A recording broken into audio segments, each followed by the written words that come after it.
Max! Ho-ho! How you doing, man? Dude, I'm hurting.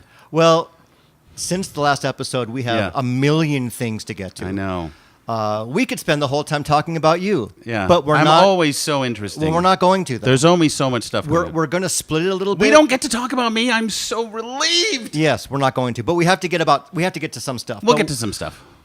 We have another amazing special guest. This guy's pretty special. And you brought him in. He's a friend of yours. Now he's a friend of mine. Oh, yeah. And I've known Joe Dungan since, the mid-'90s, Joe? Oh, no, before that. Really? See, Well, I don't we know met- your backstory, but we have to first welcome Joe to Magazine Podcast. Thank you. Joe is an author I'm glad to and be here. a comedian. And I'm toasting you right and now. a teacher and a brain, and he's hilarious. And a denture wearer. And a denture He wearer. wears dentures. Oh, wow. Well, we'll get to why you wear the dentures. But Joe, to me, I have known you for a little bit, but I only know you as a comedian. You're a stand-up comedian. According to some audiences, But, yes. I mean, I love stand-up comedy, and I've always liked people's backstories, how they became a stand-up comedian. How do you go from being good old Joe to a comedian? Well, you just start going to mics. You start writing jokes, and you just start doing it. That's really it. It's been a slow crawl. And there's no telling what this is going to lead to. I don't know if I'm going to stay a comedian forever. For me, a lot of it is about performing. I've always had this urge to perform. Even when you were a kid? he's a really good actor. Really? You act too? That's kind of you to say. Yeah. I didn't know Of course you he had- acts. He's done a lot of stage. You're a multi-layered guy. Yeah, I feel like I'm a jack of all trades, master of none. Okay. I feel like I've tried a lot of things, and I'm okay or better than okay at some of them. But I've always feel like there's so much more to learn. Like this guy to me is an actor. Max is an actor. That you to me. And people we know, the magazine podcast doesn't know them. I won't bore them with names. But Right. people you and I know Yeah. over the years from Cal State Northridge. Sure. Yeah, I could rattle off names. People who went to, Rutgers and got the Right. masters, those guys, and others who didn't go to Rutgers, but still, those people are actors Yeah. to me because they're at it for a long time. Yeah. You voiceover, all the voice stuff you've done. You're an actor to me. I'm not. I'm a guy who people found my acting entertaining, which. I mean, I'll take, but I don't. Well, you're like Harry Dean Stanton in that anything you play, you're always just playing yourself. I mean, Really? you don't have a lot of range. So I'm Dennis Franz, is what you're saying. Yes. And I do think you should get into voice. I told you should get into voiceover. Because you have this voice when you talk. You do have a nice kind of deep... I feel like I could do radio. What do you mean? See? See? No. Yeah, I mean, it's actually kind of sexy. Well, I got a little piece of wood happening. You know what? Maybe. Thank you. I'll take the. He's like the a white couple- man's George Takei. Oh, my. Except he's Joe and not Japanese. Maybe I should. And this leads to a bigger thing for me is because I have a day job. I work in an advertising agency. Great bunch of people. It's a terrific job. I'm glad I have it. And I'm trying to figure out when is the right time to make the leap, And I think a lot of... You mean to quit your job and go on tour and star whatever. and do it like Jay Leno did and how Jerry can I Seinfeld live did and all my those guys? life and make enough money to satisfy me in the meantime? Because I think there's going to be a long lean period where I'm not making what I'm making. I'm not rich now, but I'm not. I mean, as I like to say, I made more money than most comedians in town last year. Unfortunately, I didn't make most of it doing comedy. Right. But I am wealthier than most comedians in town, but it's not because of comedy. It's because I Right. have a day job. Right. And a lot of them Right. don't. They drive But, Uber I and mean, all things. there isn't any kind of romanticism to be the starving artist anymore. Who wants No. to starve? No. I You don't get want a to certain starve. age, it's just like, I've fuck tried to that. make it in music myself for years, but I always had a job because I thought, why starve? I never bought into that myth. Right. I like having a bed and good food and Right. And if you can compartmentalize that and just say to yourself, okay, what intermediate goal am I trying to achieve here, and how much time is it going to require? And that's when you have to ask yourself, okay, what do I do with the rest of my time? I've cut back on my drinking, not tonight, thank God, I got 2 bottles of wine open for and they're you. both fantastic. But it's when do you make those choices? And I've known too many comedians, and I've been that comedian where you just sort of blindly throw yourself vaguely in the direction of stand-up comedy, and then you wonder why 10 years later you're still doing open mics on a Monday night getting drunk with a bunch of millennials. Right. I'm like, well, wait a minute. Where you clearly went off track here at some point. If this mic that you're doing is the highlight of your week, then you're doing something wrong. Now, there are some pros who go out every night, and if they don't have a gig, they will go to an open mic. I know some people who go on tour. They get paid for it. They're not household names, but at least they can go to Indianapolis for a weekend or St. Louis or wherever. And if they're in town on a Thursday night and they don't have a mic, they will go to an open mic and try out new stuff because it's what they do. Mm-hmm. And they're sitting here going, okay, well, I'm not going to charge $20 a head when I go to Columbus, and try out new stuff. I'm going to try out new stuff here and make sure it works and then go charge money for it. And I totally respect that. Right. But there are some people who just do open mics just to do open mics. Right. And I'm glad that there's this mechanism inside of me that said, in the last couple of years, okay, Joe, now what? Why are you just rotely going to these mics? And a lot of them are kind of crappy. But hopefully there's something inside of every artist that says, this thing that I'm doing now is no longer serving me. Right. I'm glad I was able to do this for the time being. Right.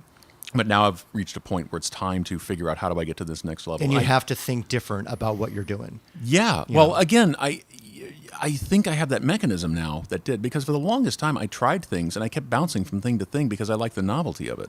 And then once you realize, oh, wait a minute, this shit requires work, then it kind of lost its luster. And I'm going, I don't know if I want to do this anymore. But for whatever reason, stand-up is kind of stuck. And ironically enough, the more I get into stand-up, the more I see stand-up comedians leaving stand-up to do other things because there actually are not a whole lot of comedians in the country who make a living exclusively doing stand-up comedy. Well, is it completely your passion? I mean, if you have a vision for yourself, I mean, you have a day job in advertising, but is the vision for you see yourself, whether it's stand-up, doing, I don't know, HBO specials, getting a sitcom, doing movies, all the above, that kind of life? Is that what you would like to do? Roughly. I think that's been another challenge of mine is I've never fully seen what my vision is for me. I've never quite figured that out. And I'm still, to me, it's all been a journey. I'm still not figuring out what the destination is. And a relatively short one. Like, you've had quite a trajectory, but you only started doing stand-up. Well, you've been doing it a long time, but when you got real serious about it... Yeah, it'll be about almost 6 years now. 6 years. Right, which isn't really a long time. No, right? but it's an exciting time because it's roughly like 5 to 8 years in when stuff starts to happen for comedians. Yeah, they start to... And you're already getting hired. I've gotten corporate gigs here and there. Oh, well, that's good. Yeah. So you have, I'm not saying you have a huge fan base, but you're not completely unknown either. No. Oh, that's great. I'm not a total unknown. He's emceeing shows. Well, that's amazing. Yeah. And now you're being asked to MC shows. Once in a while. Okay, I still need to actively solicit that and hustle that. Yeah. It's still a hustle. It's still a grind. Yeah, but how many of these schlubby comedians can say they have a great book that a lot of people loved? He wrote a book of essays about Los Angeles called LA Nuts. That's really what catapulted him into all this. Really? Well, Yeah. we allow everybody to be a whore. So tell us where can you get the book? Amazon. Amazon. And LA Amazon. Nuts. It's a book It's a about real book. stories of Los Angeles. Yeah, it's a book about Max is the biggest champion of this book, and I've always appreciated that. Yes. I've read it twice. It started as essays for a website. I can't believe we didn't bring Lorenzo a copy. Yeah, shame Jesus on me. Christ. I'll get you a copy. We'll get one. We'll take care of you. All right. But it started as essays, and Max was one of the people who just like appointment television. Max would get on the website every week when the latest essay was up, and you were like the first person to read it. And Yes. I totally dug it. Yes. I was waited for your feedback. Those were fun old days. That's right. It was. When was that? What year was that? That was the old blog days. 2005 to 2007. 2005. Well, It let was- me go back even further. Did you guys meet at CSUN? Yes. Yeah, I didn't go to CSUN, but I was looking for actors for a play outside of CSUN. And who was my friend Doug, who I went to high school with, he went to CSUN. So Right. he was kind of the conduit to all of these CSUN guys who became my closest friends in life. The whole gaggle. Adam, Joe, Right. Stefan, which led me to Brett Pearson's, Right. Matt Kaminsky. And we just said we weren't going to say all the names of Right. these guys. Well, also, to people who don't live in LA, CSUN stands for Cal State University Northridge. Right. Yeah. Which is part of the Cal State University system. Yes. And You were studying film there. Yeah, I was a TV film major. Right. that's very cool. And what'd you do with that degree? I very doggedly pursued unemployment for 2 years. And then I It's ended up- amazing to see your ascension because What was that shitty one-room hovel you lived in a back yeah. alley that Yeah. I went there one night and like, have a seat in the kitchen? Like it was a dump. hovel, and It now was- he owns property. It was a All dump. right. Well, It you've was- come a long way It was then. a one-room. It was a studio guest house, literally about a mile from where I am now. Yeah. It was up at that big intersection, very Yeah. close to. It was that Roger Dunn golf shop, which Yeah, is sure, that's not there anymore. It was behind a donut store. Yeah, right. And the couple that lived in the front house actually said they were trying to conceive children, but they couldn't because they think the dry cleaner right there spewed so many chemicals into the air that it made them sterile. That's awesome. Yeah, God. that's the kind of neighborhood it was. You didn't live in a car, though. At least you had a studio. I had a place. It was. That's cool. I don't want people to get all nostalgic about LA, but it was $425 a Oh. month, and it wasn't worth that much. Right. It was pretty bad. Yeah. But I stayed there 4 years. Oh, wow. But it But it worked gave for you me. a start. Yeah, It gave you a I- place at the end of the day to go to. Yeah, I survived. You weren't in an alley somewhere. No, I did. I was doing fine, and I worked my way out of there. So Let me ask you a question. I love stand-up comedy. I love whether it's Carlin or Seinfeld or Pryor, and they all have biographies now and documentaries. And they kind of all say the same thing, how they got started. They were kids, and they could make their parents laugh. And they were like, ooh, this feels great. Were you that kind of guy? Did you make your parents laugh, and it gave you a little spark to say, I think I could do this? I had moments. I had moments when I could make my parents laugh. I don't know if it was so much that. I think it was a need for attention. I mean, but even when you were young. Yeah, when I was about, I think when my mom got remarried, that's when it started. I was a happy kid till he came along. I think that kind That's of when the created some tension friction. started. Yeah, and His dad was a manager for Bob's Big Boy. Yeah, Oh, you're my mom kidding. and dad got divorced when I I was about love 4. Bob's Big Boy. Yeah, and my dad spent his life in the big boy industry. And he lived in L.A. until I was about 8, and then he opened up a franchise in Northern California with 2 other guys, and he lived up there the rest of his life. Wow. And he was in the big boy industry until about 83, and he sold But out. obviously moved away from you and your Yeah, mom. yeah. Oh, He wow. moved away, and my brother lived up there here and there. He went to some school up there. He went to Berkeley up there, so he lived Wow. with my dad for some of that.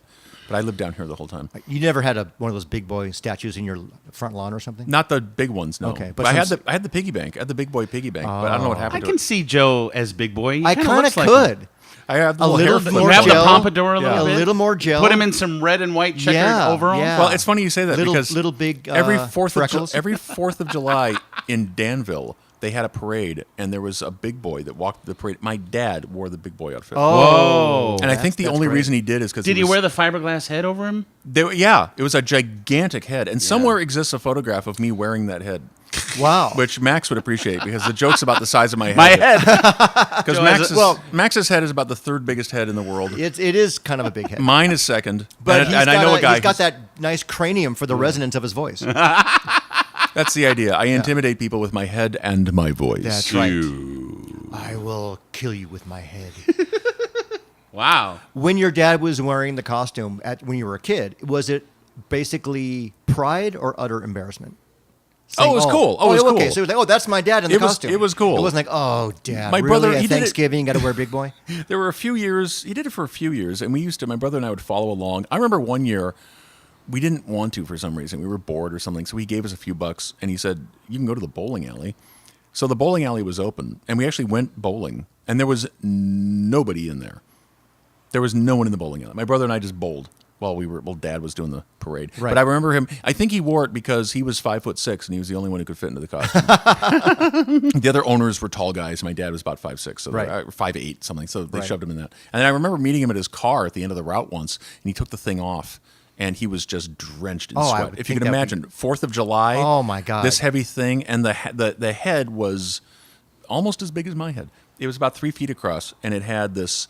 The hair was actually glued yarn, like one piece of yarn over and over again, just glued, hand glued onto Wow. this pompadour-shaped thing. And then there was a party afterwards. The owner had a house in Diablo, which is near Danville. We'd go there afterwards that afternoon. And then somewhere there's a photo of me wearing this gigantic head. If you can imagine like a 10-year-old version of me with this head that was way the Wow. hell out here. It looked like a cartoon. Wow. It's like Halloween all the time. Yeah, it was crazy. Wow. It was fun times. But that's a very unique story. I mean, Yeah. not many people's dad was No, boy. and I have some big boy swag, which you saw once. I brought out the old cufflinks. Yeah. Big boy cufflinks. There were corporate. Wow. There were corporate events. That's where, probably a collector's item. Yeah, I'm sure it is. There were, He's a real California boy. Like, Oh, wow. I said, hey, I'll drive you One through of the- somewhere on the way to the show tonight. We'll drive through and eat some junky food on the way down. In-N-Out!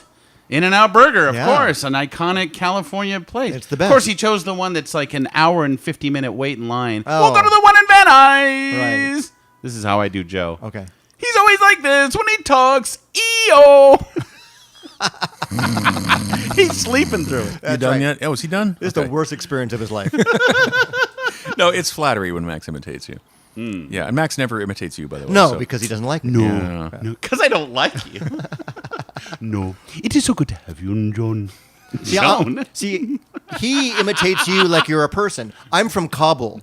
I'm from Afghanistan, and I work at a 7-Eleven, and How could you say I don't like you? That's I'm- terrible. kidding. Terrible. It's just the wine talking. That's true.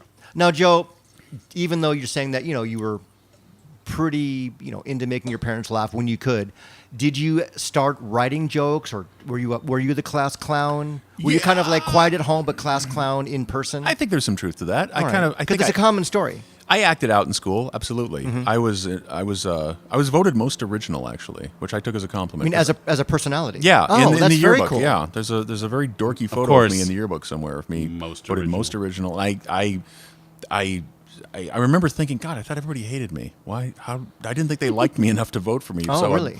I took that as flattery, but I didn't. I didn't. Another recurring thread through all of this is I never really believed in myself that much. I thought, I couldn't. I don't know if I can do this. In fact, the first time I did stand up was as a freshman in college. Brett Pearsons was there, by the way. Our friend Brett, He's been on this show. who went to Cal State Northridge. I met Brett at Cal State So Northridge. in college was your very first stand-up Correct. performance. Correct. And you wrote out the whole material. I wrote out 8 minutes of material, Mm-hmm. and I forgot half of it. I did about 4 minutes and 15 seconds, I remember.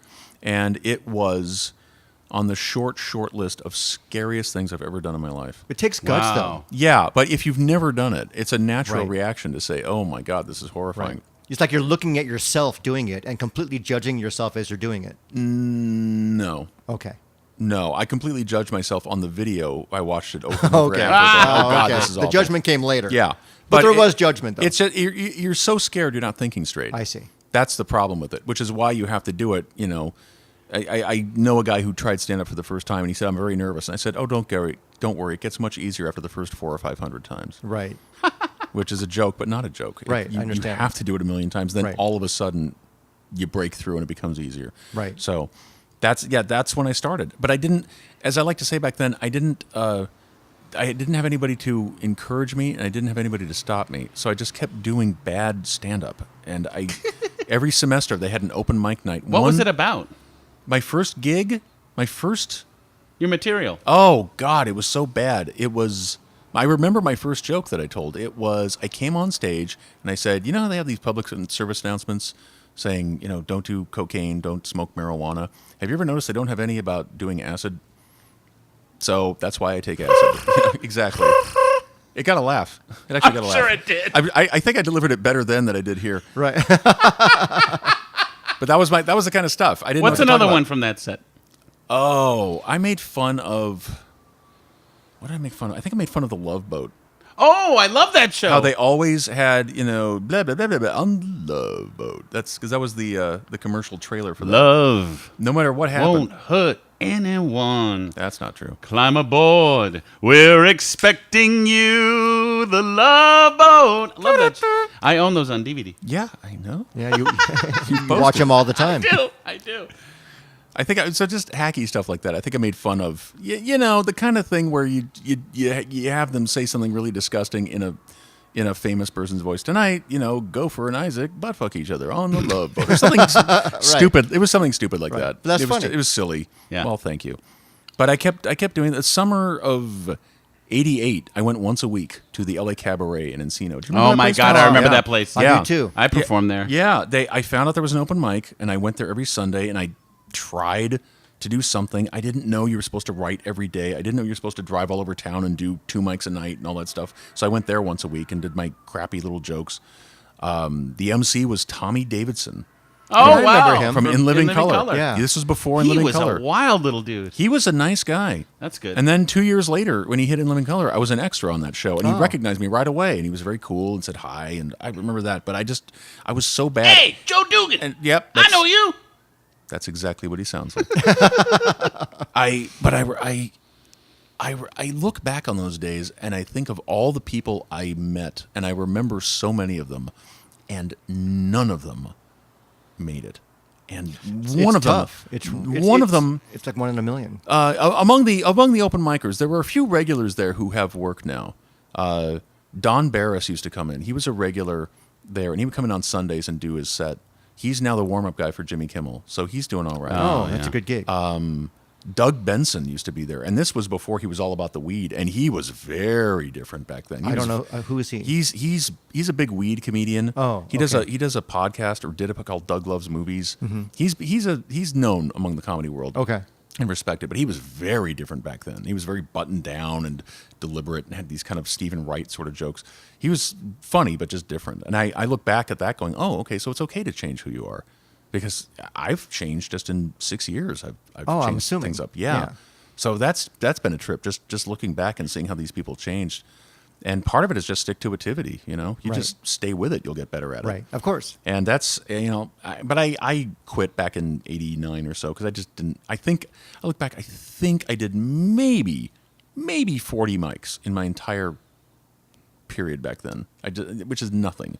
And I didn't write too many jokes, and I didn't know what I was doing, and nobody gave a shit, and I don't know what to do here, so I just kind of stopped. But you don't do them now. I mean, are the open mics now out of your desire? You just want to do gigs. Yeah, but again, that's part of the big desert that I'm walking into now because it's harder to get things out of these open mics. When you're starting out, you have things like nerves, like speaking into the microphone, like finding your light, like having your jokes memorized, which I believe you should do even at an open mic. Most people don't, but I think you should.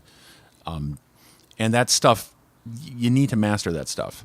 After a while, you have all that down, and then you're going, okay, well, what am I doing here? Right. But then you get atrophy because you're not doing anything. So I'll force myself to go out once a week or so, and that's the lull I'm in right now. Right. To go out once a week and just Right. do it just to do it. And it's nice when you're older because some of these newbies who don't know you, to you, they are an actual audience, and they treat you as such because you're not in a room full of comedians, and they all, especially if they know each other, they're all kind of like, whatever, I don't want to. Who is this guy? I just wait for my turn. Give me another beer. And they're not having fun. But when I go up there, I'm wearing a jacket. Sometimes I will open with old stuff just to sort of train the audience, like, oh shit, this guy's a real comedian. We should pay attention. And all of a sudden, you've kind of won them over a little bit. It doesn't always work. It's old to you, but it's new to them. Right. You know, exactly. And that, but the point being is you're trying to treat a room full of comedians as an actual audience, and it's not easy to do, especially if they know you and if they've been in the game as long as you have or longer. But if you go to an open mic where they don't know who you are, and you're wearing a jacket and you're older, and I'm telling you, wearing a jacket, just for you guys in the room and for anybody listening, when in life, fellas, trust me, put on a jacket. I don't know what it is, but people suddenly think you're a college professor. And you got instant respect. They right? treat you like an authority. And glasses. Yeah, Too. I've gotten MC gigs because I'm wearing a jacket. Honest to God. They think, and the material of the jacket, I've seen guys wearing blazers and they're seeping through them in their armpits. You see the sweat. Yeah. I don't think I've seen you sweat through your armpits. Oh. I've seen it in your shirts. Yeah, but well, not in your jackets. No, I don't. Well, I have a That shirt would on. distract me greatly. Right. I think you were a college professor. But Maybe you I've- can put like Dr. Scholl's in the Yeah. armpit or I've something. done that. I've actually worn a jacket and a shirt and then a T-shirt underneath to try Yeah, to sop right. up what I can. Right. And then I dry clean those fuckers. Right. I got a big dry cleaning bill because I got to. I'm afraid Yeah. my jackets are going to stink, and I don't want to offend people with walking around. Oh, there's the guy with the stinky jacket. Right. His dick jokes would have been so much funnier if his jacket didn't stink. God, that reminds me like when I was, really just broke and struggling, I'd have to go to the, what are they called? The thrift shops to get clothes. Right. And I'd get blazers and jackets, and they stunk to high hell from the odors of the former Right. wearer. Yeah. And then it you- was that ripe, burnt fabric dude Yeah. stink that would emit when you mixed your sweat with theirs. Yeah. It smelled. gross. They smell like death. Yeah. Death. I bought those, and in fact, I've spent more money on dry cleaning the jacket than the jacket. I'll buy a jacket at a thrift store for $5 or $10 once in a while. To this day. $10. Not recently, but yeah, it's a little $10. But then I'll go get it dry cleaned, and it's $15 or $20 because I'm going. I got to consistently. I don't know who's worn this, but Right. in any event, Let it dry in the sun. getting back. Oh, that's really? Oh yeah, what I do is I love thrift stores. Half of my closet are thrift stores. Is that true? Oh yeah, I go all the time.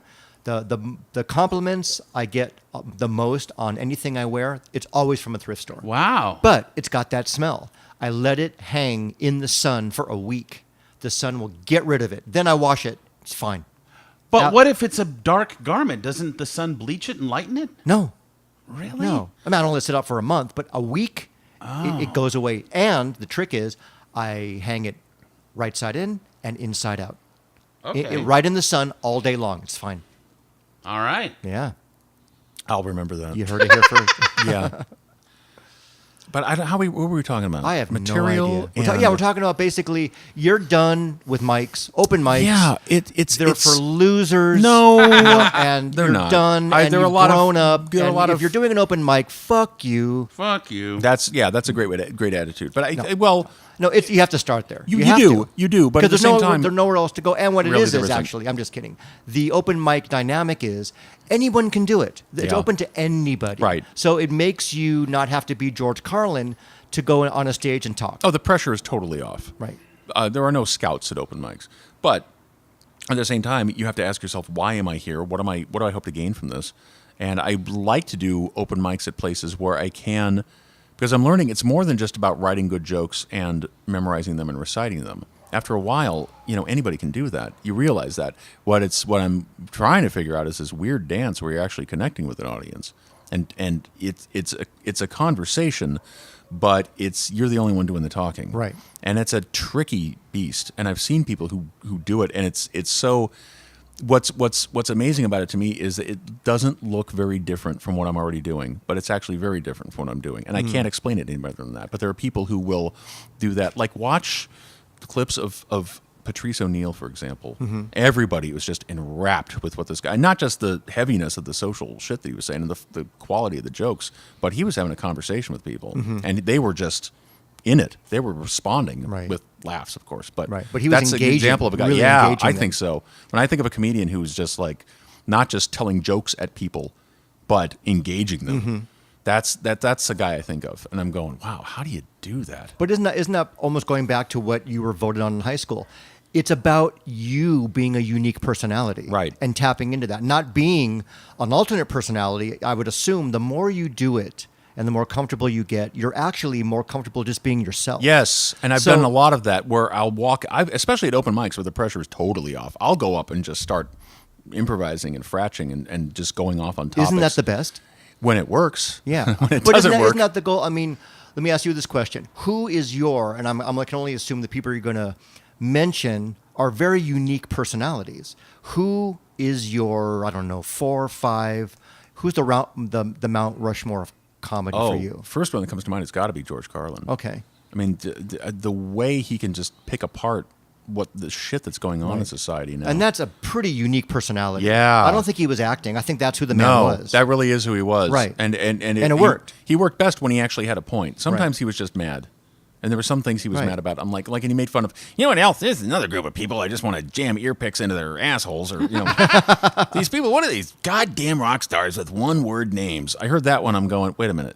People like them, George. I think you're off base on this one. But there's that guy. There's I love watching Bill Maher's show. Which is not to say all of Bill Maher, because it's not all Bill Maher. It's obviously some Bill Maher, but a lot of it is his writers too.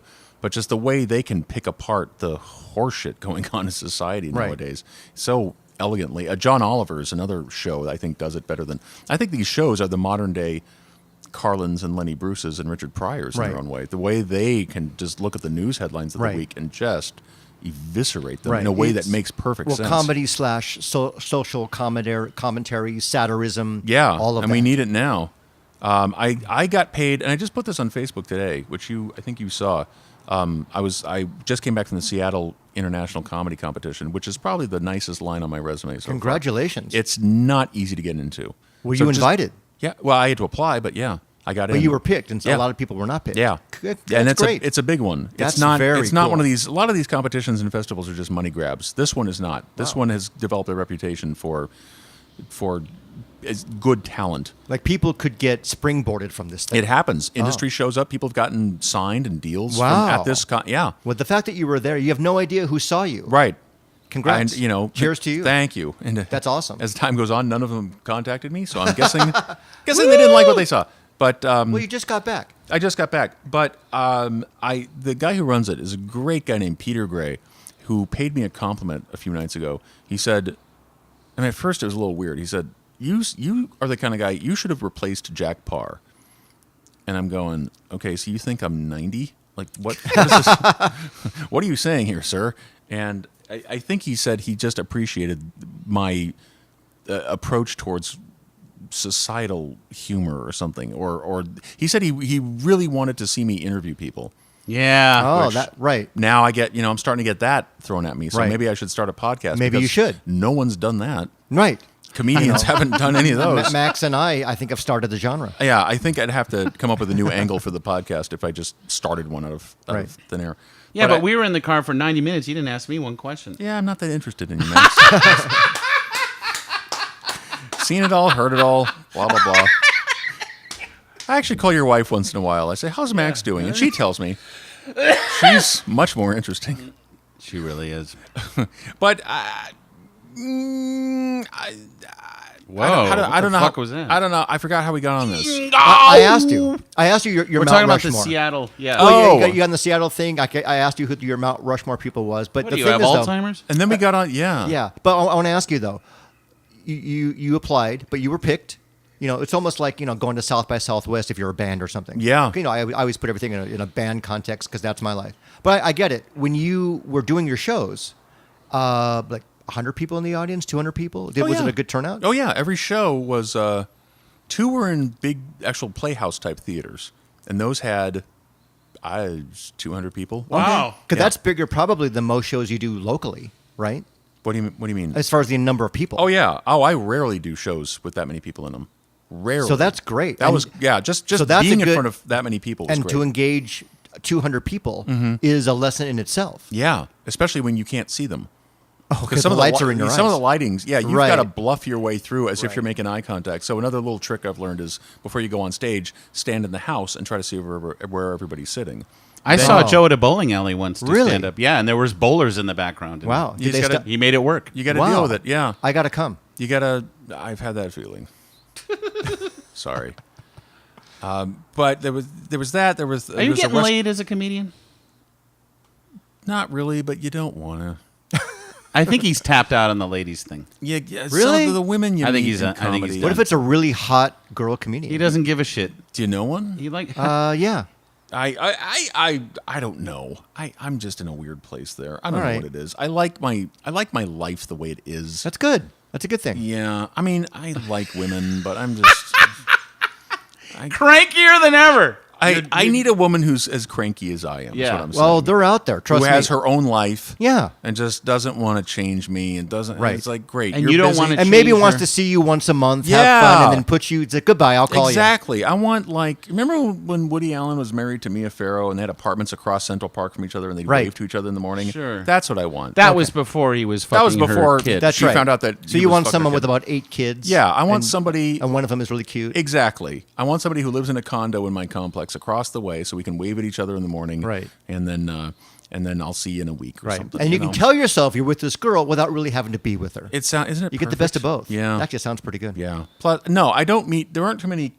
There are comedy groupies. I don't meet too many of them. That has not happened. I've met a few. I don't think anything's really happened. I'm trying to remember, but nothing's. Not much has happened. Things have happened. There are No, things have happened. but that could be. Do you talk about that in your act? No, I don't talk about that. Do you Perhaps get I personal, could. or is it Yeah. more societal? I told you to get more personal, I've- and I think you've become more you in your act because you started out this character. You would come out on stage with a bell, Oh yeah, I and did you'd the bell. go ding every Yeah. time you told a joke. Sometimes I would tell a joke and go bing, or I had a bell for you a had while. all these weird premises, and I pulled you aside. I'm like, What happened to you? Right. You're You know so what? much funnier than Well, that these was going back weird- to my other point. I would assume the more you do this, the more you become. It's in a way, it's And like now you're you. In a way, it's like therapy in the sense that you don't get to the shit right away. It takes months and months and months of just the therapist hammering away, and then one day, stuff comes out, and it's kind of like that. And then so I have to go through these phases. And you're right, I did a lot of weird crap when I Right. first started doing stand up, and then you just start talking, and then the act of talking normally with a normal cadence will bring people in, and they're laughing with you. They're not laughing at you. Right. Because there are a lot of comedians who have this sort of Carrot Top going, "Wah!" you yeah, know. which is, I mean, that's his style. Right. No knock on him. He's making $1 bazillion a year right now. I in Vegas. hear he's pretty fucking funny, and I just bought his DVD at a yard sale. Really? Yes, because I thought, gosh, I hear this guy is really crazy. I've seen him a bunch of times in the Jerry Lewis telethon, and I remember laughing at Carrot Top because he just pulls out props and does weird shit with it. And obviously, he looks kind of carved up and odd. But I bought this DVD, and I'm kind of excited to get a little fucked up and see what Carrot Top's really about. I bet he's really funny. Yeah, but I mean, who he's knows? a guy that obviously when the lights are off, he's not that guy. Right. He is playing a character. Right. And it's working. That's fine. But Well, I don't see that that's going to be your Is he? road. I mean, is he really playing a character? I think I saw one interview with him when He was more actually- subdued? Yeah, he was. I mean, I think if you were that way all the time, I think you'd probably kill yourself. Yeah, but and this is an interesting I don't think he's that. conversation. No, I never met the guy. I but wonder. I've Well- seen him too in interviews though, but he seems like he's that guy. Well, here's maybe the just thing. a little more amped up, but I got a couple things to say. Number one, I met Carrot Top a few years ago. I was at the World Series of Comedy in Las Vegas, and he came to speak to us one day, but 100 comedians sitting there, and he just told his story about how he got started and all that. And he took time to post for pictures with all of us. And as I blog posted after that, I think we can all stop the Carrot Top bashing because he is a really nice guy. I'm sure. And he Yeah. told the whole But no- story about how when he started, he felt like a piece of crap, and he was. I'm intrigued by him. He was Right. laughed at, and nobody took him seriously. And he went to New York and bombed, and everyone said, "You're an asshat. What are you doing with this trunk full of props, you idiot?" But he finally caught on. And the other thing I wanted to say is, I don't think any of those on stage characters or personas are entirely out of whole cloth. I think Andrew Dice Clay really does have a little bit of him that's like that.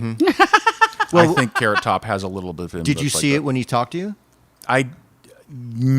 not really. But I think He was someone different. He was more subdued and he more was normal. he was a and- regular dude. right. Exactly. He spoke to us just like a dude. It's right. like I started. That, 30 that's years what I would ago, think he and would. yeah. Because if he was like that in real life, I think he would go mad. Yeah, but point being, I don't think that started out of nothing. I Right. think there's That's a part of him. that's like that, mm-hmm. And I think that's true of all comedians who are like that. Mm-hmm. What's magical to me are the people who are just naturally like that, and then they get on stage and they blow the roof off. Mm-hmm. And I don't know how that's mystical to me.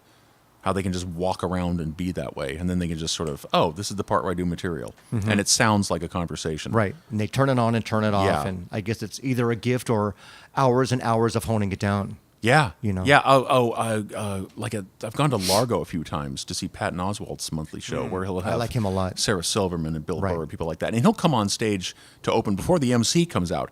He'll just come on and talk, and it's fucking hilarious because he just. But it's not; they're not bits. Right. If they are bits, he's weaving them into conversation Right. so effortlessly you don't notice. Right. But it's so easy with him, and at Right. the same, that reminds me of the time I went to Largo and saw. Who's the? Oh, I keep forgetting. His spoken word guy used to be a punk rocker. Henry Rollins. Henry Rollins, yeah. Yeah, that guy's amazing. Yeah, he is. Of course he is. That guy's unbelievable. He's one of my all-time Biggie Right. heroes. And he's really funny. Unbelievable. Yeah. Funny, but nonstop. Right. And that's remarkable. And there's a guy, and I kind of wonder if stand-up is evolving to something else right now because, Max and I were just talking about Patton Oswalt's recent special where he Yeah. talks about his wife dying. You seen that, Lorenzo? Right. No, I know about it, though. Dude, check Yeah. it. It's so good. Short list of the best Netflix It's comedy crushing. specials. Really? But hilarious. yeah. Okay. But it's got long moments where it's not funny because not he's talking about funny. how Right. shitty this is. Right. And there was the guy who did. There's something called Three Mics. I think it was Mike Birbiglia. Forgive me. I forgot the name of the comedian who did Three Mics. But Mike 1 is just waka waka kind of jokes. Mike 2 is more conversational stand up, and Mike 3 are stories. And he tells these stories that are not funny about his anxiety. And I kind of wonder, is stand up going in that direction into something that's not On just stage confessionals? Yeah, Right. Yeah. Or just people- more being raw and engaging. Yeah. And not really joke. right. And joke gets boring. Yeah. I've seen that, and I get bored doing it, and I don't blame audiences for getting bored because it's not. Again, the architecture of a joke is one thing, but you need to build a house. Right. You know? How do you handle hecklers? Luckily, I don't get too many of them. That's great. You'll roll with it. A lot of it is that I think the best way to handle a heckler is to be ready for them before you go on stage. Don't go on stage saying, I am going to recite these jokes. It's not a play. It's a conversation. And once in a while, somebody responds differently than with laughter. And you got to acknowledge it. And this will happen. It's great practice to in the moment decide instantly, do I acknowledge this or not? My second night in Seattle, I came out with this opener that I do that always works. It was, I walk on stage, I grab the mic, and before I even take the mic out of the stand, I say, hey, everybody, first of all, I know what you're all thinking. You're looking at me going, wow, that little guy from Game of Thrones is really tall in person. Always works. And while they're laughing, I take the mic out of the stand, and I put the mic stand aside, and then I start my set. Because I know a great icebreaker. And I know it's going to get a laugh. That's why I wait disarm to take the mic out at that moment. Right. Friday night, second night, I do this up in Auburn. We're at this big theater in Auburn outside of Seattle. I do this opening. I put the mic stand down. I turn around back to the audience, and some drunk woman in the back goes, Tyrion! Because that's the name of his, Tyrion, what's his name? Tyrion Lannister? Is that the guy's name? On Game of Thrones? I don't watch that fucking show. I have no idea. Okay. I thought you for sure. I do not watch that show. We're the only two in the Western Hemisphere. Apparently, that the watch three it. of us are the only people who don't watch it. I've never seen it. But she said it loud enough for the whole room to hear it.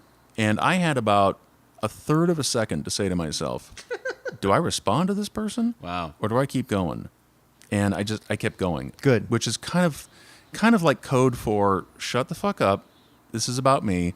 There've been 12 other comedians who've gone up before me, so you should fucking know by now. Don't heckle. Right. Yeah, but again, you have to gauge that because there are all these factors going on. Right. The MC has got to acknowledge it. The MC has to say, Right. hey, this isn't television. We can hear you. Or Right. whatever that comeback is. But they that's all just have. part of your chops. I mean, Yeah. that's just a tool Yeah. that Yeah. over time, once it happens, you just know what to do. Yeah. And it just takes a lot you haven't had a lot of those situations. No. But if you did, then, this is situation number 100 of a heckler. I know what to do. you know? Right. But it's a tough thing because there's no way to practice it. Right. That's what's hard about it. You got to be on stage getting a heckler. You've got to just do it over and over again Right. and then practice getting Right. heckled. Right. So, but I don't get too much of that, fortunately. Let me go back to what you said, because I think there's also just one natural thing. Besides people trying to be funny and writing funny things, they talk about Patton Oswalt just goes on stage and just starts talking. He's hysterical. It's just because he's a funny guy. Right. Yeah. People are just funny. Yeah. Now, can you be a comedian and be intellectually and be clever, but you're not really funny in real life? Does that happen? Because I think that the people that can go on stage and just talk are just funny. Their brain works that way. They have a bent. They could see anything and just make it funny off the cuff. Yeah, but not everybody is off the cuff funny. Yeah, but you're probably funny in real life if you can do that. If you can write funny. If you can go on stage and be funny, then you can probably be funny off stage. No, but too. I'm saying though, if you don't write it, if you can be if you have to be a Patton Oswalt funny just by talking. It takes a long time to get there. Okay. What you don't see are all the years and years of crappy open mics they did. Bill Burr has talked about this because he's really? been doing comedy for 25 years or something.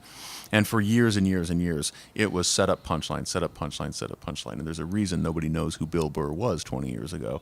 It's because he was just another face in the crowd. And only in the last 5-10 years has he blown up because in addition to all the work that he put in, he reached a point where he was able to speak in a more extemporaneous way. I think his podcast has helped him with that. I've seen him. I used to listen to his podcast, not as much as anymore, but I used to. And then literally 2-3 days later, I'd be in a club and he would do a drop-in and he would do that bit that he did on the podcast. Right. It's not that he was testing it out so much in the podcast. I think he was practicing extemporizing. And I think that thought probably occurred to him. But it's to the point, I'll say, like, Bill Burr is one of the few who will walk on stage with notes, which is verboten in a show where people are paying money. Oh, really? But the guy is so... I saw Carlin do that. Yeah, but again, if they're legends, you'll let them get away you with get a anything. pass. And he's reached that point where he's respected enough. I see. But he's not reciting, he's not reading from a script. Right. It's a card that has like 9 words on it. And he's trying things out. Exactly. But he just doesn't know what subject is next. But he knows enough when he sees the word, parrots or whatever he's talking. He doesn't talk about parrots, but he talks about, more substantial things than that. He knows what that is, and he'll just launch into it because he probably thinks about this crap all day. And then he's had so much practice talking. I've noticed people who work in radio, former people in radio and podcasters are very good at this. It's not that they're necessarily the best joke writers, but they're very good at talking extemporaneously, and they know how to fill time. They know how they have a patter, and it's not hard for them to get up in front of a room full of people and fill the time in an engaging way. Mm-hmm. So they can take that thought and they can craft it into some kind of a joke. And I've done that at times. I'll start talking about something, and then I'll just do an aside, and I'll just keep going. But things will occur to you because you've done that before, and that's the benefit of doing this years and years, of experience in the past. And that's the benefit of a guy doing a podcast every Monday morning or having worked for years in radio. And I've done shows with people who've worked in radio, and you can tell because they've got this inherent effortless ability to maintain a pace, and they can lead the audience. They can say, here's the joke, and let the audience laugh. And then before the laughter is almost done, they'll start the next joke. Right.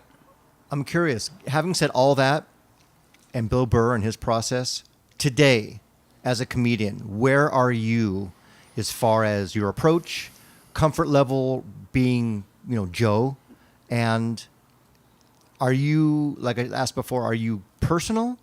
I mean, obviously, you can talk about Trump forever and today's climate. Are you more, do you get stuff from the news and you just riff off what's happening topically? I do both. And I tell you, one thing that was an eye-opener in Seattle and also a little bit depressing was that my favorite comedians in Seattle were the ones who were talking about stuff outside of them.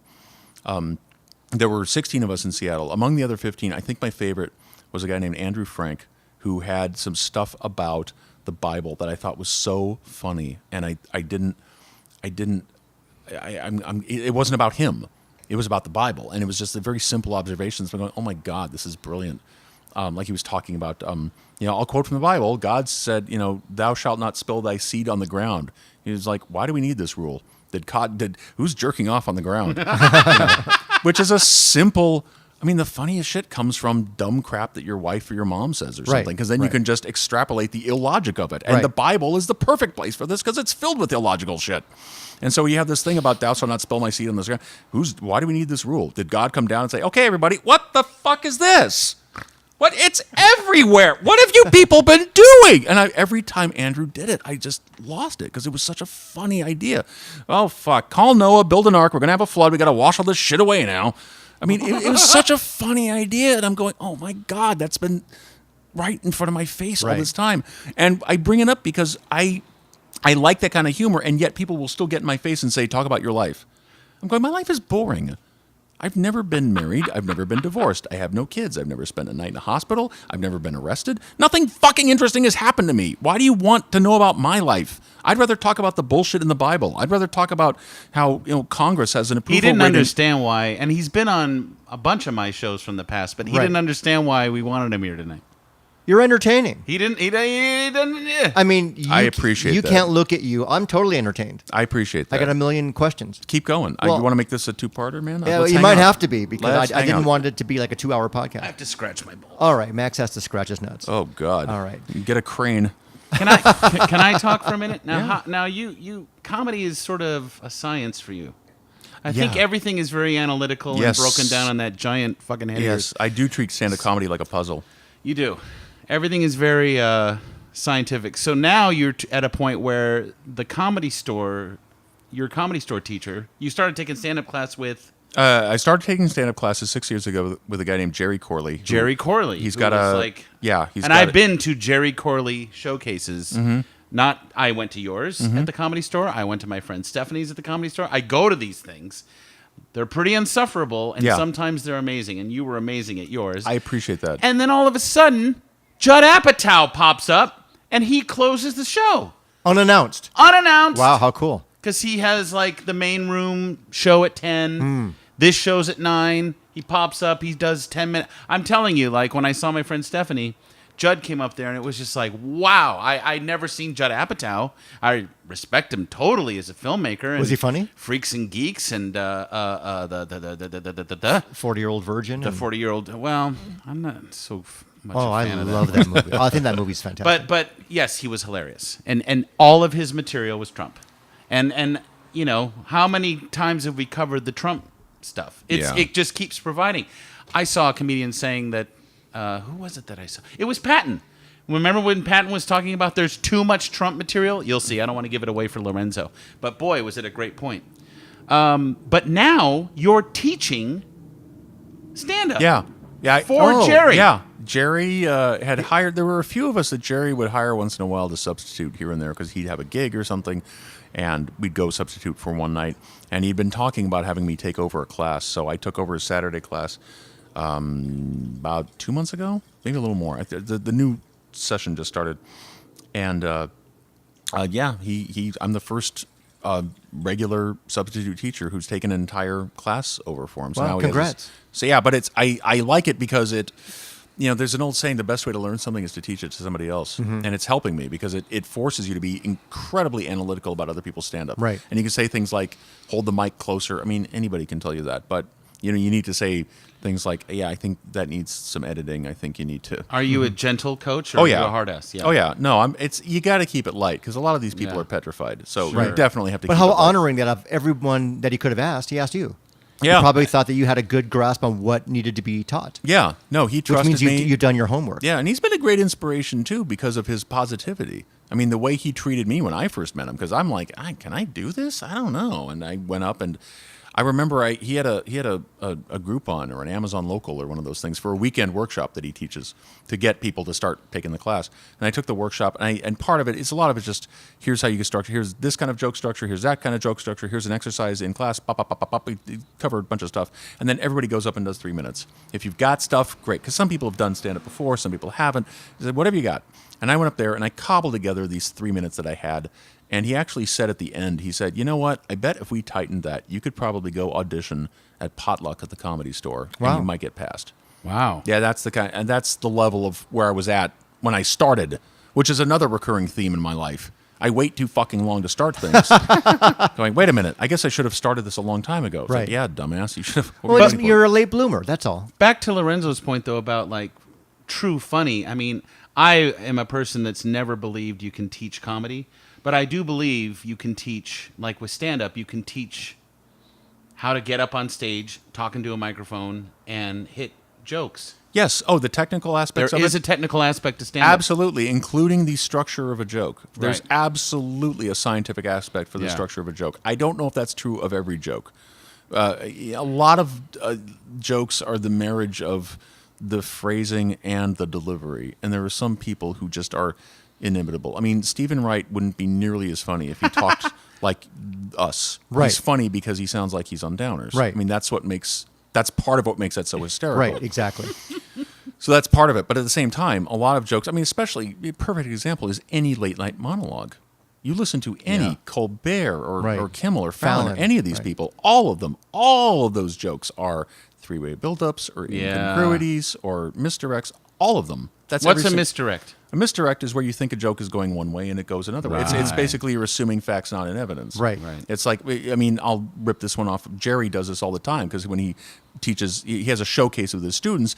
Part of his introduction is he talks about how comedy can't be taught. He says, well, comedy can be taught. You know, here's an example of a misdirect. I was at a hotel in Reno, and at 5 o'clock in the morning, the chambermaid was banging on the door, just banging and banging and banging. Finally, I went to the closet and let her out. Misdirect. Why? Because you assumed she was in the hallway trying to get in. That's a misdirect. Right. I mean, that's a common trope in Right, comedy. right. And a lot of jokes have those things buried into them. Watch, oh crap, who's the guy from Pittsburgh? The guy from Pittsburgh. Who did Thoughts and Prayers on Netflix? Was it Anthony? Oh, Jeselnik. Jeselnik. He has a That lot of was those. a pretty sharp, brutal show. Yeah. He's funny. He's Yeah. a good guy. But I like if his you watch delivery. the structure of his jokes, there's a lot of misdirects in You're there. right. You're right. He's got stuff in there. You assume one thing, and then all of a sudden it's something else. And it's pretty dark too, and that's what people laugh at is the dark shit. Do you like, I mean, when you learn all the techniques And you can choose. Okay, I can have a joke that does this, or I can have a joke. You get a whole toolbox, and you get to choose what kind of jokes you want. Do you like misdirection? Oh yeah. Do you use misdirection in your act? Certainly. Oh, okay. My favorite kinds are simple truths. I love jokes that are just like things that are in everybody's face that you don't even realize. Like my opener about looking like the guy from Game of Thrones. Right. It's a fact that's right in your face, and you don't realize it Right. until somebody says it. Right. Who was it? I think it was. And the funny thing is that you're saying it. Yeah, but it works when it comes from a personal place. Right. But we had a student in the class a few months ago who loved donuts, and when he told jokes about donuts, they were funny. Anybody can write a joke about a donut. They were funny when he did it because he literally, and I'm not making this up, he would drool talking about donuts, and that was so And that's endearing. funny. What was a donut joke of his? I don't remember any of his jokes actually, but the passion that he had, it was like he was talking about a painting in the Louvre or something. The way he went on about donuts. but the simple truth thing, I love the simple truth. Like I think forgive me, I think it was Matt Kirshen was on Craig Ferguson a few years ago, and he had a bit where he was talking about. I was talking to a woman who was talking about the plague of like sugar, ruining kids' teeth, and I'm fucking up the bit, but it's something like the mother said, "This is the worst plague that's ever plagued children," and he's like, "I would think the plague would be worse than the plague," Yeah. But it's an example of taking one thing, going back to the Bible. You take something ridiculous and just Right. extrapolate the illogic of it, and I love things like that. I used to have a bit I used to do a long time ago talking about how nice they were at work. They gave us free food. They gave us fresh fruit, and they gave us dried fruit. And the fresh fruit was out in the open, and the dried fruit was in resealable bags. And there was no follow-up to that, but I just Right. thought it was a funny observation. It is. It Why doesn't- is the dried it's fruit in a completely resealable illogical. bag? And then I would, you see, everybody, Right. I'm going to try to explain the fact that fresh fruit will go bad if it's not Right. in a bag. Yes. I had to think about that one. But I love, which is another problem. But I I've always had. Yeah. feel If you have stupid to around you. explain the joke, then But that's another thing that I've struggled with too. Is some of my jokes are too smart, and I'll tell a joke and then You've I have to always been too smart. I'll have to too smart comedian. tap the mic afterwards. And a headliner once told me, he said, "I love your stuff. Be dumber." And I thought he was kidding, and he said, "No, seriously, be dumber." Right. Yeah. I'm like, Dumb really? it down. Too smart. Wow, I guess there goes my shit about the Federal Reserve. Right. Exactly. So am I funny to you? Oh yeah. Oh, good. Oh, you're hilarious. Wow, really? Yeah. Oh, hey, huh? Yeah. Look at you. Look at me. Huh? Yeah. This is a comedy mentor. That's talking. right. You didn't take no class. I didn't take any class in comedy.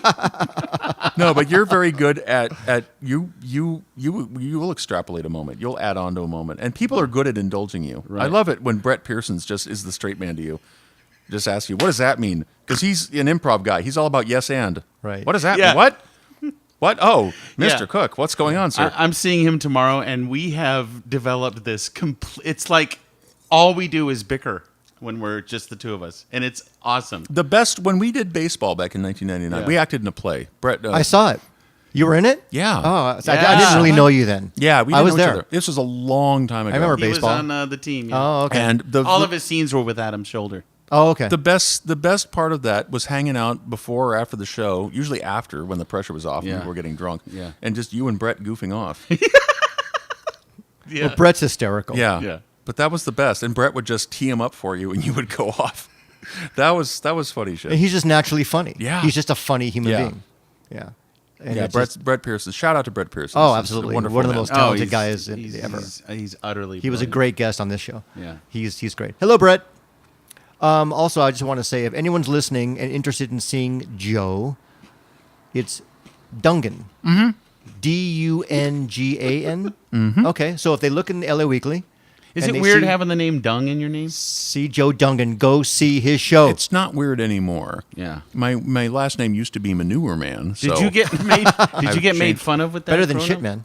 a little bit? I Hey, didn't. Dung Man. I didn't know what dung was till I was about 10th grade or something. Right. And never didn't occur to me that dung was actually something dirty. No one's really calling it dung unless you think dung beetle. No. Right. No. Dung is such an anachronism. Who uses the word dung? No one. Isn't there a dung plant? Like a plant that Is there a plant? opens up because it smells like dung once a year? It's called the dung. He likes fart jokes, Mr. Smart Comic. Oh my god! Nothing beats a fart Mr. joke. You're huh? too funny. He's 'Cause- laughing at. It's 'cause- not even a built joke. It's just. Aren't we all like 9-year-olds, really? When you strip off all the layers? Let's have a sleepover, the three of us. All right. Okay. Sleeping bags, fart jokes. You know, they say that farts are funny. Can I get an 'cause it's- Airbnb when you do that? Farts are funny because they sound like trumpets, but I mean, I think a fart would be funnier if it sounded like even any other instrument. Imagine a fart sounding like a piano. Okay. Or a fart sounding like a clarinet. I mean, that would sound even funnier. If you imagine a fart coming across sounding like an accordion, would that be the funniest goddamn thing? That would be pretty If great. Lawrence Welk was coming out of your ass. That's another thing. You love old-timey TV and stuff like I do. Like, you appreciate the Love Boat. When I get up in the morning, I eat oatmeal, and I drink coffee, and I turn on Channel 2. I watch the CBS Morning News. Yeah. Which is the old guy morning Yeah. news. I don't watch that Today Show. That stuff is horrifying. I think Tom Brokaw writes in his journal every night about how awful the Today Show is because it's just terrifying. But in between commercials on CBS, I turn to channel 2.2, which in LA they have like these digital channels that are related to the local channels. Right. And 2.2, it's like reruns of Green Acres. How do I find that? You just turn the. I don't knob to the have next- a TV from 1965. You're turning a dial? You don't have a remote? I have DirecTV. Okay, well, it's probably channel 147 or something. Oh, there you go. It's carried, but they show reruns of like Laugh In. Right. Yeah. But that's like the TV Land, the Yeah, TV channel. it's like it's kind of like yeah, TV and Land. they have But you never know what you're Hogan's gonna see. Heroes and Yes. all those great All shows. those old stuff. Love and that stuff. Dick Cavett show. Absolutely. And, yeah. I I will watch that stuff. All So I'm the kind old of an old detective soul. shows, Mannix. I all used to those watch. shows. I watched Johnny Carson when I was in high school. Oh, I love Johnny And Carson. I remember a lot of the comedians I saw. And Sure. I remember their bits. Right. Wow. And I'm looking back now and thinking, oh God. Sometimes I'll think of these old bits that I saw 30 years ago. I'm going, wait a minute. That's a little bit sexist. Why did they laugh at that? Oh, it was the 80s. That's Right. Right. And racism too. I Mm-hmm. mean, a lot of that stuff you couldn't say now. I mean, they'd be writing in the streets. Yeah, and that calls into a question that's really interesting that everybody loves to talk about is, can you joke about anything? And Theoretically, yes. yes, I believe that. You know? Theoretically, you can, but then again, It's up you've to got- you to whether you're going to be offended or not. Well, it's up to the comedian to ask, how much shit do I want to take? Right. Because I think rape jokes can be funny. I had a bit about rape that I used to do. But what if you qualify it? I mean, what if you say, "Look, I know it's really bad, but if you are raped, blah blah blah." Well, again, it has to do with your audience. Mm-hmm. It's not. I mean, theoretically, anything can be offensive. I mean, Well, there are of people- course. yeah, and if You that's got to the let case, that go. If someone comes to you and says, "Oh, what you said was really offensive," you have to say, "Sorry, you feel that way." Right, but now you're talking about things that are on a spectrum, because obviously we can sit here and say, okay, rape, kind of a touchy subject. Race is always a touchy subject. But honestly, somebody out there is going to be offended by your bit about thimbles. Absolutely. Honest to God, there's some asshole who's going to go out there. You still and have say- to do what you feel like you want to do. Right. That now comes down to the comedian, because Right. everything is on a continuum. If Right. you look at everything, the most innocent shit or the most damaging shit. Right. It's a choice. Because I used to do a bit about rape in which I clearly did not condone it. Right up front, I said this is an absolutely awful thing, and then I went into the bit, and at no point did I condone rape. And people were still offended by it. And I'm going, but I'm not condoning it. And I think that just the discussion was there of an it- audible "oh" from the there joke? was a little. There was some withdrawing. There was some silence. But it wasn't. It got back to me. There were a few people who said, you really shouldn't talk about that. But it's still I'm up to you like- to say, you know what? I'm going to be true to myself, and I think this is funny. So I appreciate that you felt that way, but I'm still going to say it. Right. People That's are your full of decision. shit. People are full of shit. The great and mighty Larry David hosted last weekend's Yeah. SNL. And he did a Holocaust. And he's Jewish, so He's doing a Holocaust, but it wasn't a joke. People are like, I can't believe Larry David did that joke about the Holocaust. It wasn't a joke about the Holocaust. It was a joke that takes place on a concentration camp. It was basically a joke about a guy. Does he have any game hitting on a girl in a concentration camp? And the scenario was fucking hilarious. It just so happened to be happening on a concentration camp as the Holocaust was happening. Right. And then it gets all blown out of proportion. Even my stepdad on Facebook was Really? "Wah!" about it, and he's a hypocrite because he turns right around and watches Larry David and texts me, "Wasn't Larry great last night?" It's like, come on, and he posted, oh God, something about the terrible shooting down in Texas this past weekend, and someone out of nowhere in his thread goes, yeah, and how about that Larry David? I was about to do a text, but I remembered it was a Jewish guy who said it. How about that Larry David with his joke about the Holocaust that was so offensive? And I had to chime in. I said, that joke was utterly innocuous. Stop it. Stop it. But but he's right. You can And the offend Jews are any- the funniest people. Would you say the Jews are the funniest people of all? That's racist. I would say the blacks. I Black think comedians are- people- But you can make Black a, comedians you are can make a funny. joke Yeah. about In the world. puppies and people will be offended. Yeah. Yes. So it's up to you to do what you want. Right. And for me, it was another subject matter where I saw absurdity. And that's why I talked about it. I didn't talk about it in an offensive You can also way. diffuse the uncomfortableness of something bad by humor. Yes. Humor can be a bomb to Well, take my away joke- all of the stress. One of my jokes, I haven't told the bit in a while, so I've forgotten some of it, but one of my observations was, I said, rape obviously is a terrible crime. It's also a very strange crime because look at the cost-benefit analysis. Clearly, you're not getting much from a rape. If you look at the risk-reward there, what is the point of a rape? It just seems really dumb. It seems to me, if you're going to commit a crime, bank robbery is the way to go. Because, yeah, there's a risk involved, but look at the reward. You do a bank robbery, you do it right, you're set for years. You do a rape, I mean, you're set for what, a day? You got to do it again? It just doesn't make any sense to me. Now, at no point am I condoning this. Right. I'm just Right. pointing out what an absurd Right. crime it is. And I'm Right. not dismissing how awful it is, because I know it's Right. happened to a lot of people, and of course it's But terrible. they hear what they want to hear. Yep. They That's hear what rape wanna and they get hear, down. oh, he's talking about it, therefore, and they put on all these other meanings. And in fact, I know a woman who who heard me do that bit in an open mic, a comedian. She came up to me and told me how much she liked it, and I just found out recently that she had been raped at once. Oh, really? Well, yeah. And she told me how much she liked the bit. So Right. it really runs the gamut. It is. You have to be true to yourself, but it's also another decision. Like a lot of comedians, like Bill Cosby, I have to bring him up, but he was a champion of this, even though he's Bill Cosby now. He wouldn't swear. Yeah. So it's another choice. Like you cannot swear. You're Richard Pryor. Every other word is fuck. Or you can be one of those people that just say, you know what, I am not going to use that crutch to get a cheap laugh. I love Richard Pryor, and he didn't get cheap laughs, but he swore a lot. Right. That was but his thing. Keep in mind, he did it at a time when swearing was not as socially acceptable, and it worked. And there's a Right. moment in Jaws which they swear. I heard Spielberg explain it, and he did it in a very calculated way to get a laugh, and it worked back then. And now it's just another word. Right. So that's why I try not to lean on it either, because you also want to. But that's a choice. But you also could lean on it. I could, if but you I wanted think to. I think it dilutes the jokes I'm trying to tell, which is why I. But that's your choice. Yeah. But it's also, again, like the choice if you tell a rape joke, even though you know some people might get their feathers ruffled. But that's your choice. You can choose to be talking about taboo subjects. You can choose to swear or not swear. All of that is on the comedian. You know what I mean? And people can basically like you or not. Yeah, and it's really about what point you're trying to make, and that's the thing for me, because it's one thing to make a clever observation, but if you're trying to make a bigger point, then it's onto something. You're onto something else. Even as an aside, though, you can still throw these things in. My favorite rape joke of all time, and I've heard plenty, is Louis C.K. was talking about it. And I he love said- him. He's amazing. He said, yeah, well, when he's not exposing himself to people, allegedly. I wish all of this stuff stayed behind closed yeah. doors. It just makes me crazy. He said, obviously, rape is not okay, except if you want to have sex with somebody and they won't let you. And it gets that laugh because And it's so funny. dumb. It's funny. It's funny. Yeah. And of course, like you were saying, like Stephen Wright, he has a way of saying things because he's saying it his way. It's really funny. Yeah. Yeah. And he's another one who's a master of just having a conversation. But put in the work, years, decades. yeah. Yeah.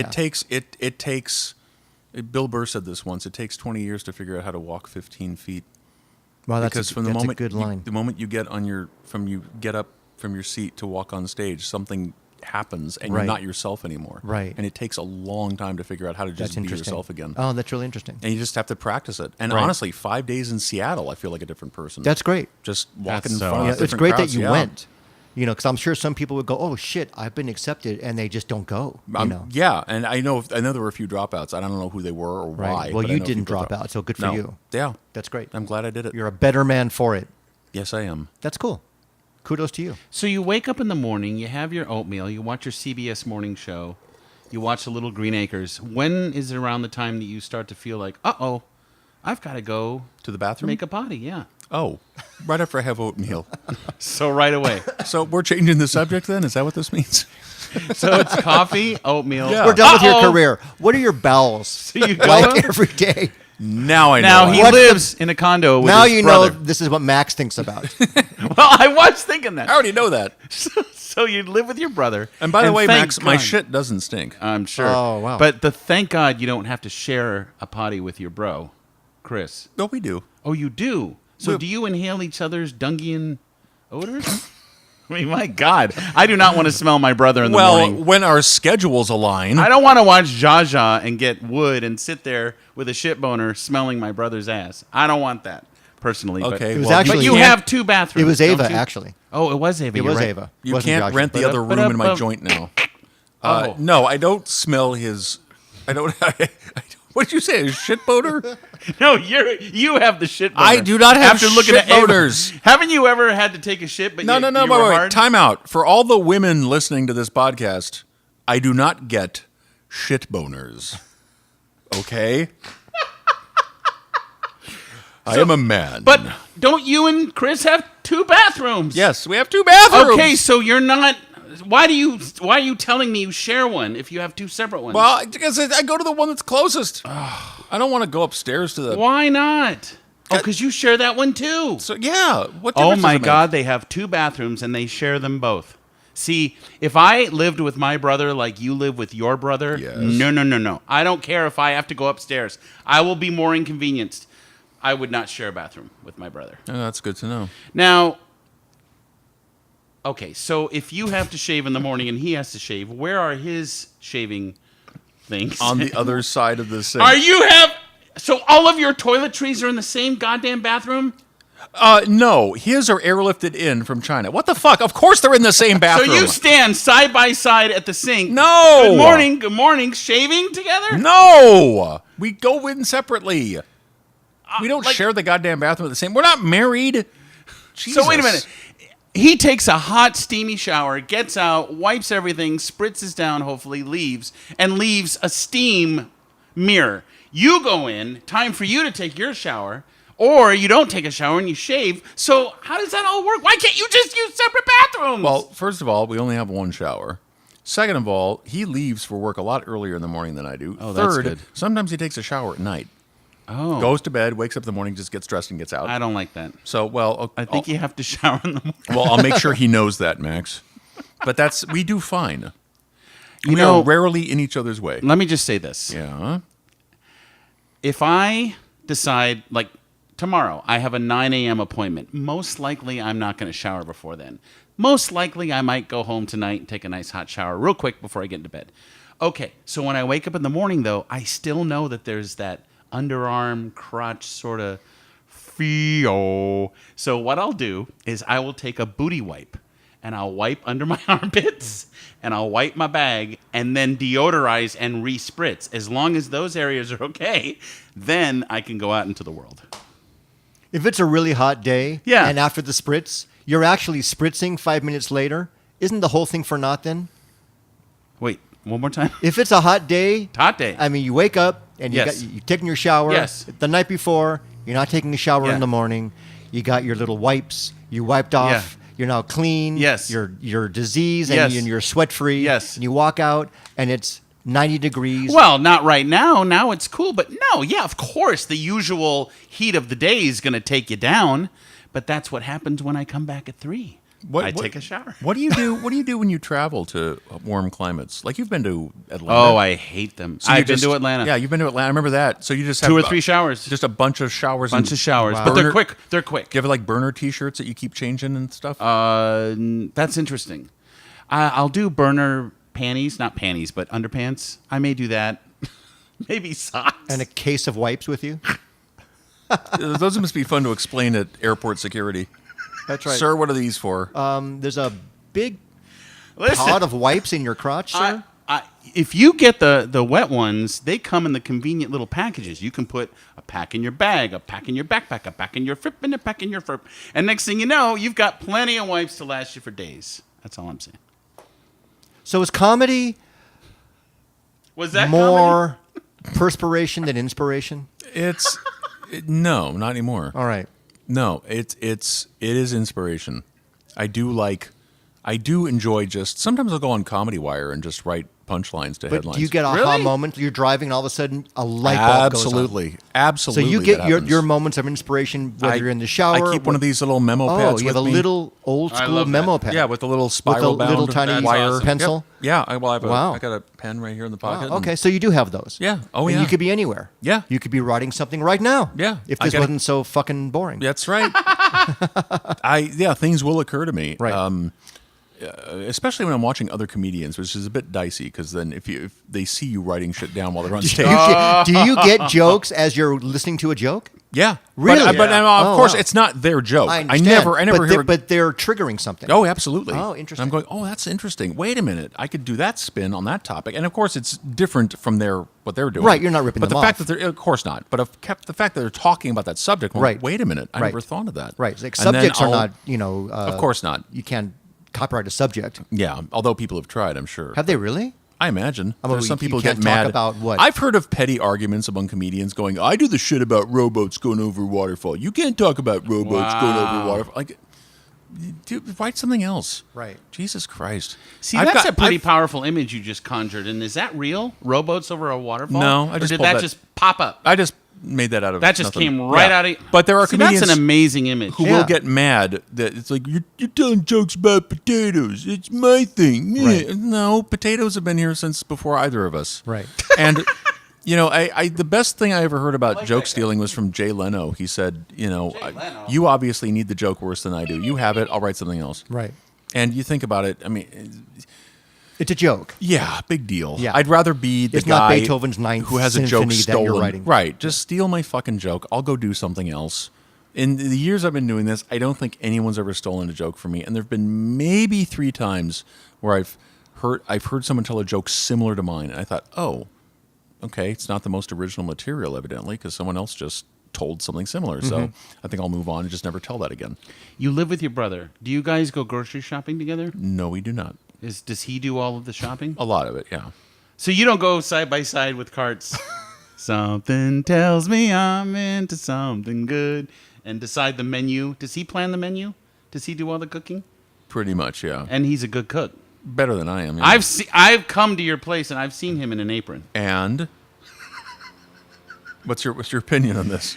So is it a well balanced meal he provides? Oh yeah, I mean some of his stuff is a little out there. Sometimes he just like Experiments. oh yeah, like one time he tries, Joe, tonight it's ceviche night. Uh-oh. no, but it's like for example, a few weeks ago we had chicken and we had zucchini, and he just kind of he took a baking dish and threw them all in the baking dish Oh, and no. just threw it in the oven.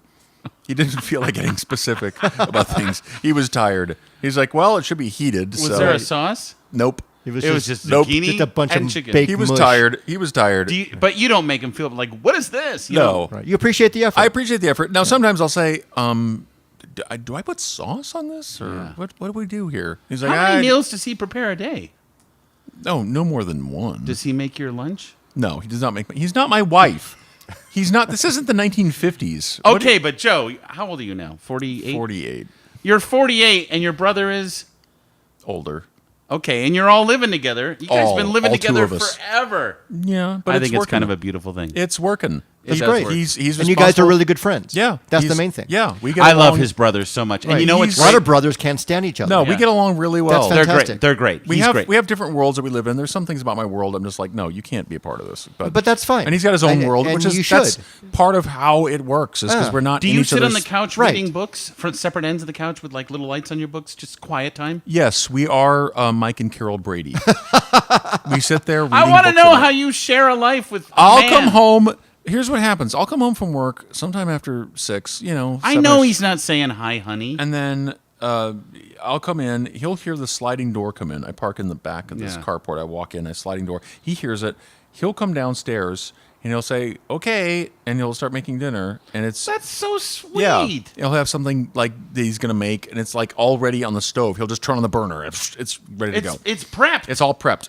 Or he's like, I'm going to take this out. I'm going to reheat this. And, You get to come home to this sweet little mustachioed man who has food ready for you. And then he'll turn on. No issues. Sweet no. little mustache. Is he married living with Super Mario or something? He's Mr. Moneybags from Monopoly. He does have a mustache. Yeah. But actually, he has a mustache. he does have a mustache. According to Max, it's a mustache. It is a mustache. I'm always talking to Chris about his fashion. I think he's come a long way.